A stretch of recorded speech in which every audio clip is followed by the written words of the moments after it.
Moore had to go in on her own 2 feet, render the sentries unconscious through her own power. What is that power? He hit him with the truth.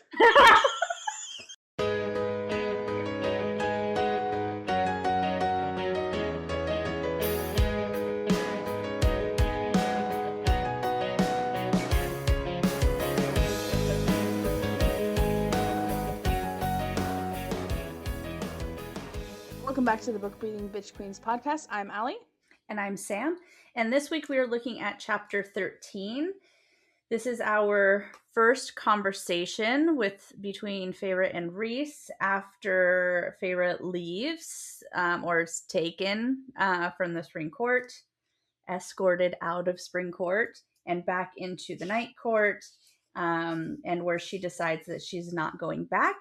And it ends with him telling her that if she sees Valaris, then she can't tell anybody ever again or people are going to die. And she's like, cool, I could do that. And he offers her a job. Yeah, she's no longer unemployed, Feyre. Yeah. She's not a beggar. What a resume. So, I like how, so remember the last episode was her going away to the Spring Court. So literally the last thing we see, or the last page and a half, has been like Moore saving her, telling her she's free, she's freaking out, you know, the whole like transfer between the different courts. Mm-hmm. And so like, you know, it's very trapped. And the first thing that, you know, in the Night Court, sunlight and open space. And I feel like he actually did like put her on like a balcony outdoors, huh? Like she's not in her room. She's just I think she's in like I think she's in the atrium, or like the bit. She's in like a big common area. I think she's like a big ass living room, basically. She probably had like some. But there actually is no ceiling. Maybe she's like in a courtyard. There's no ceiling? Yeah, it says nothing but clear sky and snow-capped mountains around me. Yeah, I mean, I think it's like all the windows. I think she's in like the big like living space. Because she's on a couch and he's on an armchair.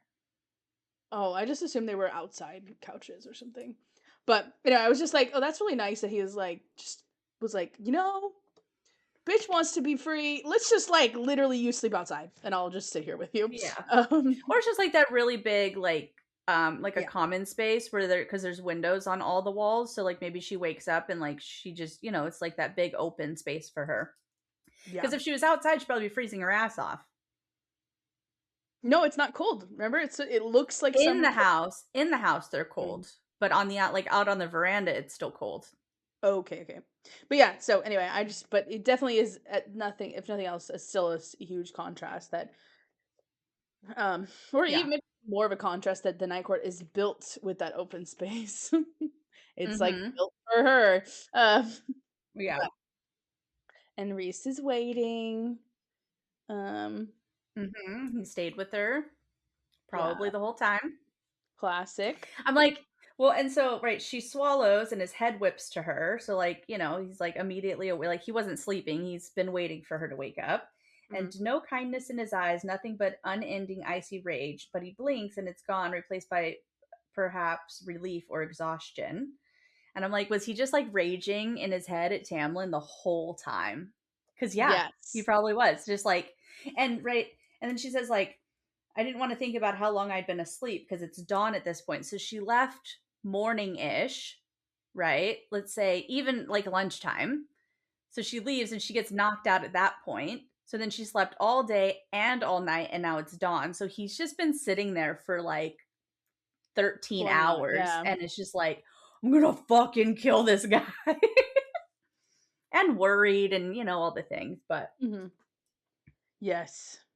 Brooding. He's been brooding. It's such a classic scene. It's like a rom-com trope. It's funny. It is. Well, and I love the like, what happened? I said my voice was hoarse as if I'd been screaming. You were screaming. But then even right after, right? I didn't care if my mental shields were up, down, or completely shattered. Like this is a vulnerable moment for her. Probably an incredibly vulnerable moment. And she's like, I don't care if he sees everything. Yes. Yeah, she's always ready to be vulnerable with him. Even if she doesn't realize that it's like because she feels comfortable. She's just like she's just like Yeah. whatever. Yeah, you also managed to scare the shit out of every servant and sentry in Tamlin's manor when you wrapped yourself in darkness and they couldn't see you. Whatever you did, she says, to hurt anyone, and he said, no, whatever you did, it was contained to you. And remember how I was talking about, like, I feel like this is some weird darkness? Because I Mhm. feel like it was strange to him, maybe. Yeah. But maybe not. Maybe he's just like, he's like, it's just, it's magic that's not being wielded. It's just bursting out of somebody. So maybe it's always a little weird or something. Yeah. But that was one of those Or things it's I just was a like, way to whatever. yeah, and or maybe like the using the word whatever isn't so much like a dismissive, but it's just more like it makes sense it makes more sense grammatically to say whatever you did was contained to you and not in a dismissive way being like whatever that was, but being like Mm. I mean, you could have said what you did was contained Yeah. to you. But yeah, it does True. seem a little bit like there's a Doesn't question. exactly Yeah, know. there's a question to what he thinks happened. And then he gets into like legality. He's like, just so we're clear, Well, you because can't sue me. she says you weren't, and he cuts her off, right? And I wrote you weren't what, and then I'm assuming she was going to say like you weren't attacked, were you? And I think that's why he answers with the Oh, legality. she's asking, you weren't hurt? Yeah, or like you weren't Oh. attacked, you weren't like you know Hmm. because if he and that's when he says right if he if I didn't do those things, Tamlin would have free reign to march his forces into my land to reclaim you. And so maybe that's what she meant, like you weren't attacked, right? Like nobody in your court was attacked or like they, Mm. nobody you guys weren't hurt when you Mhm. did it, cuz even you weren't could be a collective you, right? Like more what, nobody came after you guys or anything. Mhm. Cuz Mhm. again, she's been asleep for a while, so who knows? And she knows Yeah. Tamlin's volatile, so if he had a Yeah. right to come get her, he would have. But then, yeah, he goes into the full legalities and then also tells us, like, gives us a little insight as to what we were seeing when she's, goes into darkness and then comes out in sunshine and thinks that it's, the summer court. So, like, it gives us the answer to those questions from the chapter before as to what it was. Yeah. Yeah. But although I still think that reads weird to me. It Um, does. but also it is a weird moment, so maybe it's just meant to feel strange, which is fair. But also I do wonder why it's is it just because Moore is not like a romantic interest, or she's not a high lord, but she is still has authority. So why is it that Moore can go in? I mean, I guess it's only speculation, but seems like interesting, like a weird rule. It's probably because she's not a High Lord, because the Okay, High Lords are probably the only ones that can that's declare like an war. act of war. Yeah. Okay, Yeah. okay, and Or then it would be easier for if they did say like, "Oh, Moore took her," it would be easier for Feyre to be like, "No, I like my friend came and got me." okay, And so it doesn't seem like it's a night court sanctioned decision. It's just, you know. But I did find it really interesting where it says like Moore had to go in on her own 2 feet, render the sentries unconscious through her own power. mhm. What is that power? She hit him with the truth. Just kidding. I think she probably just fucking just She had a just love knocked their that. asses out. Yeah, Yeah. she just got I a mean, she said, sticker from yeah, them. she just like boop boop. Maybe okay. Now I will say, Reese's night power, and they all have different powers. They do also kind of seem to have like kind of like household magic where they can like move stuff and stuff. Mhm. Um, so maybe she just like because she's Fae, she can just do some Yeah, she just stuff knocked like their that. heads together so they, Yeah, go conscious for a she minute is or a whatever. fighter, so maybe she just Yeah. literally fought them like that. But Well, and then that may be I do also think what it is, where it's like not using magic to do it, where he's like she had to walk in on her own 2 feet. Like if she winnows in and takes you, maybe that's the Mhm. act of war. Like, it's like an act of Yeah, aggression as opposed to no, she didn't attack, she didn't take anything. She walked in and grabbed her and they left. yeah, yeah. They did everything by the book. I'm also like that's what Moore said. She said she did everything by the book, but and then she says when I go back. I'm like, what is this but? Is she I like think she like it won't matter that they did everything by the book oh. because Tamlin's gonna like fuck it up or he's gonna be so Mhm. mad or whatever. And then yeah, she doesn't have to go back. The question settled into me like a stone sinking to the bottom of a pool. There was such quiet in me, such nothingness. Which is interesting. But it's probably just, exhaustion. That, or Yeah. maybe she's feeling a little bit of like Reese's trepidation over saying that. You know, he doesn't want her to go back, right? So like maybe he says Mhm. it and then he's just like, fuck, I put it out there. What is she Mhm. gonna do with it? You know? And then like Yeah. completely like, I don't know. It seems like maybe she's picking up on a little bit of his nervousness there. But yeah, it could just be that she's exhausted or that she's already come to terms with what she's going to do. Mhm. Or I mean, obviously also just like depression, you Yeah, know. for sure. Um and yeah, and she has to kind of admit it to herself, he locked me in the house. It's like she's like kind of working up to saying like I'm not going back. Yeah. Um she's like, "Well, he did do this." And I also right, so she says I have nowhere else to go. It's both a question and a plea. And he said like he waves his hands and his wings fade. He said, "Stay here as long as you want. Stay here forever if you feel like it." And so like initially it's like no conditions. If you need to stay here, stay here. Mhm. But then at the same time, right, once we get to the next page, I feel like so his her shields are theoretically still down. So he's hearing all of her internal thoughts with this. Mhm. And so, right, stay here as long as you want. And then she's like, I need to go back at some point. And he says, say the word and it's done. And then, then she's thinking, like, what am I going to go back to? The silence and the sentries and doing nothing but dressing and dining and planning parties. So maybe he's already hearing, like, well, I don't have shit to do there either. So I might as well not do shit here. And then, He's like, "Well, it could work for me." yeah. And then, you know, then he gives her a purpose, right? He's like, I offered you a job before, like I offered you to work with me, like help me, food, shelter, clothing, all of it is yours. And then I'm wondering if he hears her say like I've been a beggar in the past, the thought of doing it now, and then that's when he repeats like work for me. I You're not think a that he is hearing her. yeah, Yeah. like you're not that's not a beggar, earn a salary. Do what a like go and like earn a living. Yeah. And so, like, yeah, there's no condition. She doesn't have to work for it. He would have provided for it anyways. But instead of her feeling like a beggar, he gives her a purpose. Granted, he needs her help, right? And so Yeah, but people who she are also all, likes that but too. she needs something to do. She Yeah. wants to have a something that's meaningful. Yeah. I did find it so interesting that she was willing to say something so like I have nowhere else to go. Like Yeah, that's like super the lowest of vulnerable. lows, but Yeah. yeah. Um and yeah, she comes back to but he locked me up. That's her Hmm. she's reading with herself. She's like and she does hit it on the head. Either he so deeply misunderstood me or he'd been so broken by what went on under the mountain, but he'd lock me up. And then that's what finally gets her to be like, um, I'm not going back. Which, by the way, that is 3 times that she says he locked me up before she decides on it. Hmm. Which again, might be just a nothing or just because humans like threes, but just notice it. I'm just noting it.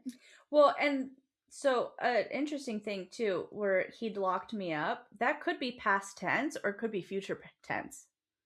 He'd She could be locked. saying, right, but he had locked me up. Either he was so misunderstood or so broken, but, and then she thinks for a second and like realizing that if she goes back, he would lock me up. Mm. Like Although he'll do it technically, again. yeah. Yeah. Like it could be like a, he did it.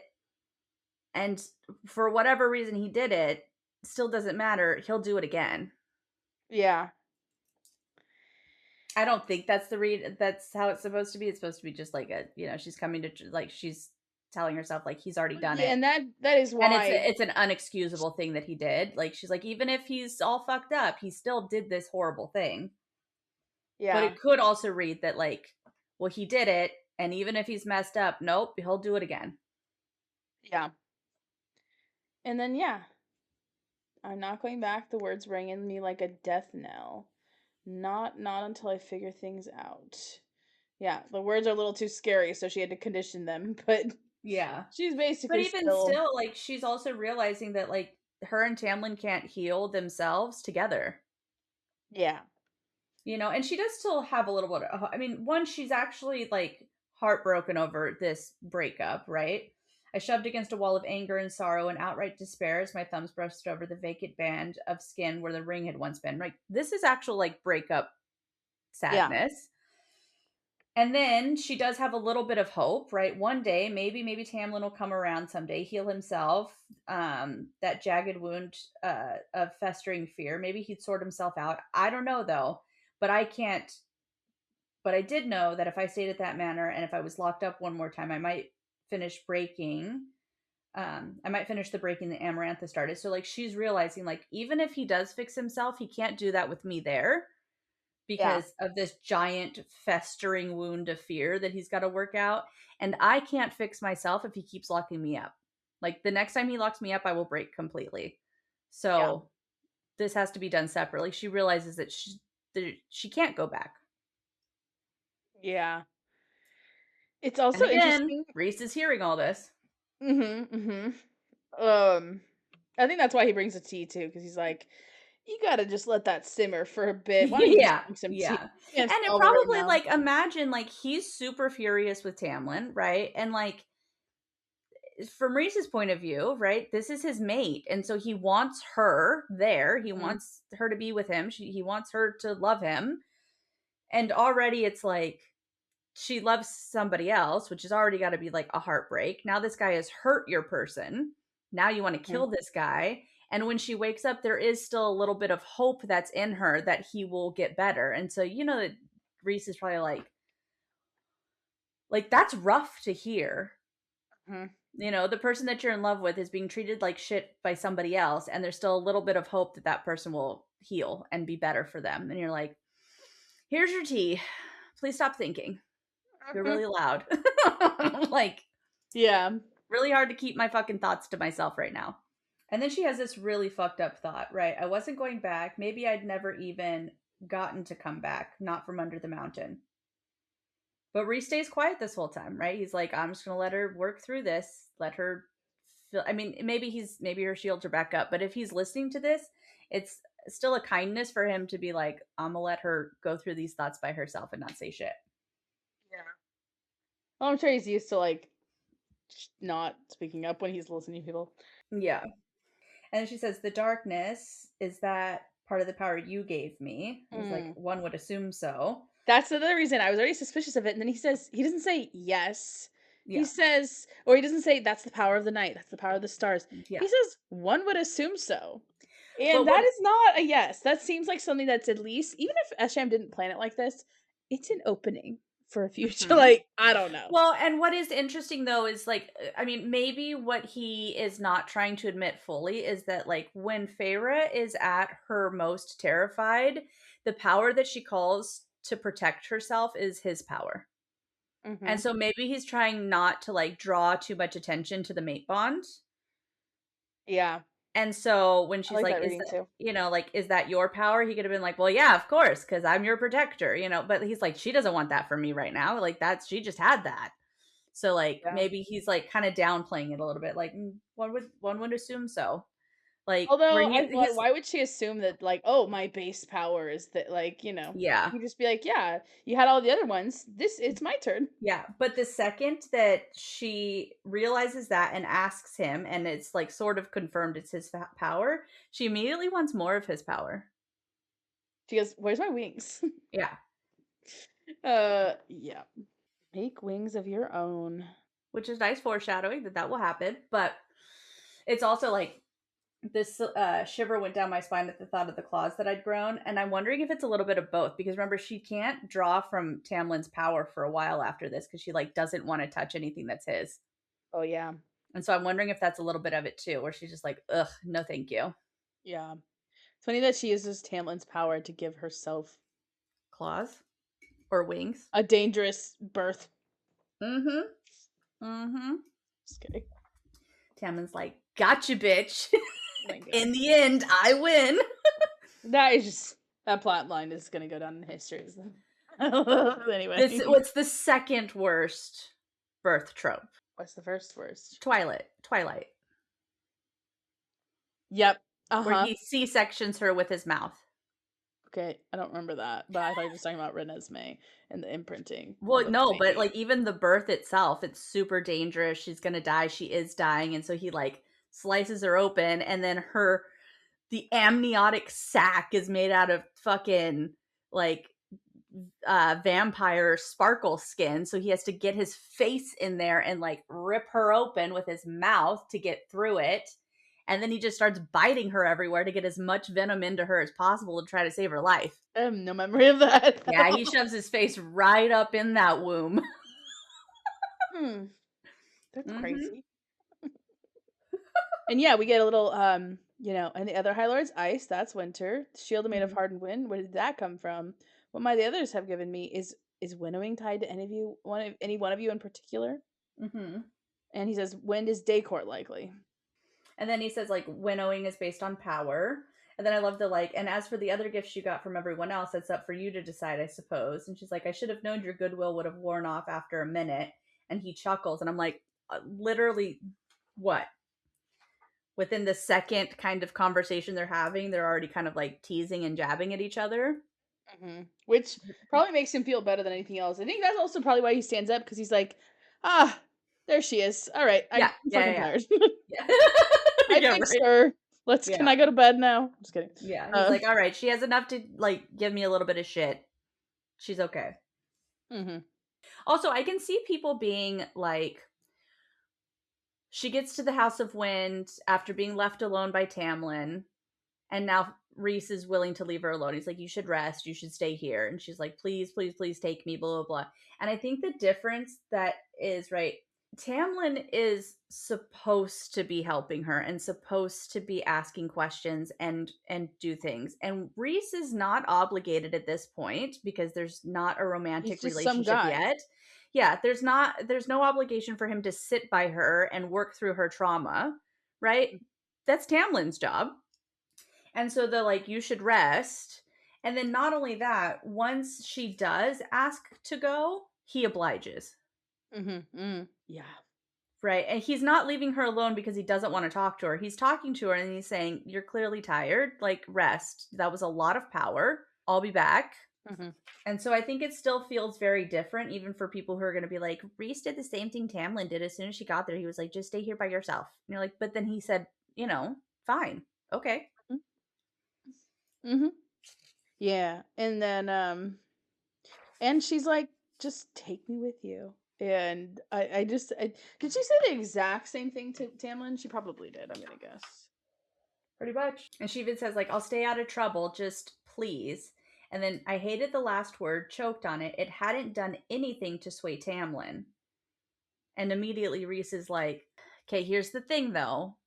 I'm gonna like, and Tamlin never tells her a real reason for her to stay, right? Tamlin's not like, there are 16 Naga and I don't want you getting hurt, right? There's the this, Yeah. there's the that. He doesn't say those. Authoritarian Yeah, because I said it's so. just, yeah, it's too dangerous. You'll get in the way, right? Rhys doesn't do that. Rhys says, right, if you come with me, there's no going back. Like he tells her everything that's at stake if she goes. Tamlin doesn't tell her what's at stake if she goes, other than it's dangerous. You're gonna get hurt, or you're useless and you're in the way. But Rhys puts it out on the table, right? If you make this, if you come with me, because I'm not saying no, but if you come with me, there's a stipulation to it. I'm Mhm. letting you into something that is dangerous for other people to know about. And I'm willing to trust you, You're but not a liability. you can't say anything. Yeah. And so like to some degree, right? Because he's not going to I put like full-ish transparency because he's not like, I have a city, right? He doesn't outright say it, but he does give her the like, if you return to the Spring Court, like you cannot tell them what you saw here, who you met, what you witnessed. Like it would get my people killed. Mhm. And like gives her the full like a good paragraph worth of explanation as to why he didn't want her to come. Yeah. And but she wants a partner, and so she's like, you know what? I don't care if I'm tired. Also, I think this is the second time that it says this because she refers to it this way the second time that she comes to the palace, but she already says, right, the moment I entered my room, not the room that was given to me, not the room Mhm. I had before, right? My room. Mhm. Already ownership, already home. Yes. Uvalaris, the city of starlight. So iconic. I also love that it's like so bantery and coupley already that when she comes out and he was like, that was 15 minutes. Topher does that shit to me. He's like, we're leaving in 10 minutes. And I'll come down and be Mhm. like, that was 12. And I'm like, yep, well, it was close. Mhm. I um I was like a bath in 15 minutes? What the fuck? hmm I hate baths. I think they're so gross. Unless perfectly clean already and then it's just like a hot Yeah. tub but you can be Also, naked. this one, at That's some point, when Nesta takes a bath in this same bath and she's scrubbing off all the yuck from the bog, the yuck is on top of the water and it just like spills over, but it spills over because it's an infinity pool. So it's like almost like replenishing clean Yeah. water. Yeah, But just yeah, I'm always like, "Huh." like I There's will a take a full shower before I take a bath. yeah, And yep. I have to clean the bath and make sure it's like really clean before like Mhm. Mhm. yeah. Mhm. I just don't take baths really. Yeah, it's I it's was rich and had a rich person bath that was like, I had a maid or some shit who like cleaned it every 2 days. yeah, maybe. I don't know. There is a house that I'm interested in renting that has a fireplace next to the bathtub. I'm like, "Bitch, I'm gonna live in You that told me thing." about that. But Okay, yeah, but I will be like washing off before I get in. yes. Yeah. That's Um, a bathhouse thing too. what? Like Fireplace? communal bath no, no, communal bathhouses, you have to shower before you get into them. That makes sense, but I feel like for like all of history, people just were like, "Oh, a bath." I mean, I Well, yeah, guess they there's didn't have soap in the showers. water, and soap I does mean, new I things, I but it's so mean, gross. showers were kind of invented like what 100 years ago? Like 200 years ago, nobody had taken a hot shower 200 years ago. They were taking Oh baths still. no. Well, maybe I bet you somebody had like a hot spring with a Well, waterfall, sure, sure. but Romans not very had common. yeah, there's like natural showers for in like the Roman Empire in the bathhouses and stuff. Yeah, But yeah, yes. but I'm so grossed out. But oh, that is very fast for a bath. Um, oh yeah, she's already thinking logistically. She's like, well, there can't be a city, and Mhm. there can. Yeah. When she winnows, it's wind and night and stars that wheel around her. Hmm. That's interesting. It's not an Um, ancient darkness like in the last yep, yep, chapter. it's not. Yeah, we get like the first look at the townhouse. I want this townhouse so badly. Dude, same. I'm like, I want a sitting room with black marble fireplace and lots of comfortable, elegant but worn furniture and bookshelves that are built into every wall. Hell yeah.